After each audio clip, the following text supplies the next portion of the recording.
பேங்க்கில் கிரெடிட் கார்டுக்கு 10 லேக் லிமிட் இருக்குது அப்படின்னு சொல்கிறாரு. ரோஹிணி மனோஜை தனியாக கூப்பிட்றாங்க. இது நமக்கு தேவையா? மனோஜ், கிரெடிட் கார்டு வாங்கினா சிபில் ஸ்கோர் அதிகமாகும். மனோஜ் ஃபார்மில் சைன் பண்ணுறாரு. ரோஹிணிக்கு கிரிஷ் கால் பண்ணுறான். உனக்கு இங்கேயே ஸ்கூல் பார்க்குறதா சொல்கிறாங்க. ரோஹிணி வித்யா ஹாஸ்பிட்டல் போகிறாங்க. வித்யா, இந்த செக்லாம் உனக்கு தேவையா? ரோஹிணி, நான் ரொம்ப நாளாக கன்சீவ் ஆக மாட்டேன். குழந்தை தான் பாண்டிங்காக இருக்கும். வித்யா, ஆல்ரெடி நீ குழந்தை பெற்றவ தானே.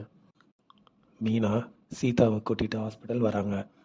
மீனா, உனக்கு இந்த வேலை தான் அடையாளத்தை கொடுக்க போகுது. டாக்டர் ரோஹிணியை செக் பண்ணுறாங்க.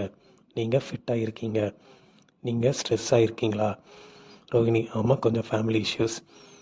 டாக்டர், உடம்பை ஃபிட்டாக வச்சுக்கோங்க, சீக்கிரமாகவே கன்சீவ் ஆகிடலாம். மீனாக்கு மாலை ஆர்டர் ஒன்று வருது. வித்யா, என்ன சொன்னாங்க? ரோஹிணி, எல்லாம் நார்மல், ஸ்ட்ரெஸ்ஸாக இருக்குல்ல, அதான் லேட் ஆகுது. வித்யா, கொஞ்ச நாளைக்கு தள்ளி போட. ரோஹிணி, மனோஜ் என்னை விட்டு போயிடக்கூடாது. சீதா HR1 மட்டும் இருக்குது, அதுக்கப்புறம் தான் தெரியும்.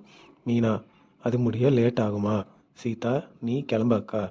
சீதா வெயிட் பண்ணுறா. ரோஹிணி வித்யாவை சீதா பார்க்குறா. சீதா மீனாவுக்கு கால் பண்ணுறா. வேலை கன்ஃபார்ம் ஆகிடுச்சின்னு சொல்கிறா. மீனா, ரொம்ப சந்தோஷமாக இருக்குது, அம்மா கிட்ட சொல்லு. சீதா, நான் ரோஹிணியை பார்த்தேன். மீனா, இது குழந்தை பெற்றுக்கிற ஹாஸ்பிட்டல் தானே, ஒரு வேளை மாசமாக இருக்காங்களோ? முத்து மீனா கிச்சனில். மீனா கேசரி கிண்டுறாங்க. முத்து, என்ன விசேஷம்?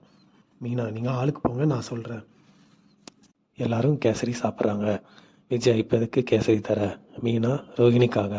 இதோட எபிசோட் இங்கே முடியுது. நாளை ரூமில் ரோஹிணி, மனோஜ் இன்னும் கன்சீவ் ஆகலை, நம்ம 2 பேரும் சேர்ந்து சின்ன மெடிக்கல் டெஸ்ட் பண்ணிக்கலாம். மனோஜ், நான் பெர்ஃபெக்டாக தான் இருக்கேன். ரோஹிணி, நீயும் ஜீவாவும் 6 months லிவிங்கில் இருந்தீங்களே, அப்போ அவள் கன்சீவ் ஆனாள்.